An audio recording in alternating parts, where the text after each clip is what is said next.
Hello friends, it's June 16.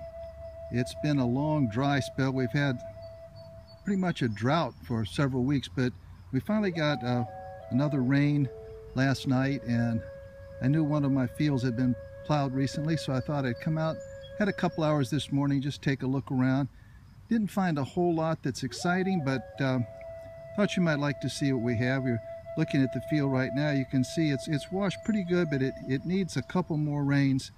And I'll show you what we came up with this morning. First of all, we picked up a number of flakes, chips as we walked along. These are all various felsites, rhyolite, quartz, that kind of thing. But found a couple things, but wanted you to see this one because I was walking right along and I actually stepped on it. You know how that is. I saw it just as my foot came down there. You see my footprint. Well, let's take a look, see what we got here. It looks like a side notch point. Yeah, the tip's broken, but hey, that's all right.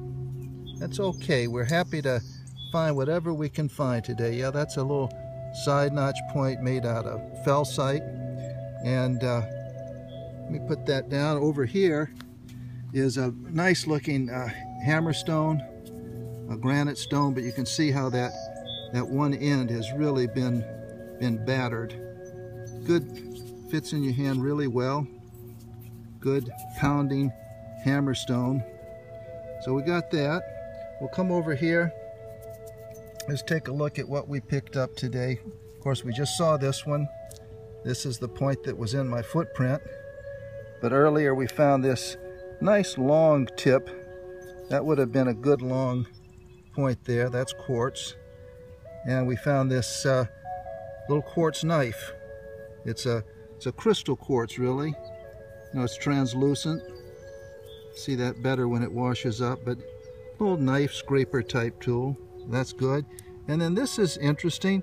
This was laying in the ground like this when I found it. At first I thought it might be the base of a bifurcate point, which actually pretty rare here. But when I picked it up, I could see, well, you know what it is? Let me get that right for you. That's about half, or not quite half, of a Jack's Reef corner notch point. You can see there's the corner notch by my thumb. That's the base. It broke this way. The tip would come up like that. Come down, have another corner notch on the right-hand side. But that's a Jack's Reef. And interesting thing about these points is very often they're out of unusual materials for our area. When I wash this one up, I can tell this is a chert. Flints and cherts are often found with these Jack's Reef points here, which is not native to the area. We're actually situated here on one of the islands off of Cape Cod, and the material that's here has all come down in the glacial drift. Again, it's mostly felsites, rhyolites, quartz, hornfels, that kind of thing. But the cherts, the flints, most of these with the Jack's Reef points I found have all originated in New York. Glacier didn't bring them, didn't come in that direction. So these have all come in with the people, the Jack's Reef people. So it's an interesting find. Again, not too exciting, but it's always fun. Get out for a couple hours, find a few things, just unwind. And so that's it for today. Thanks again for joining me. It's always fun.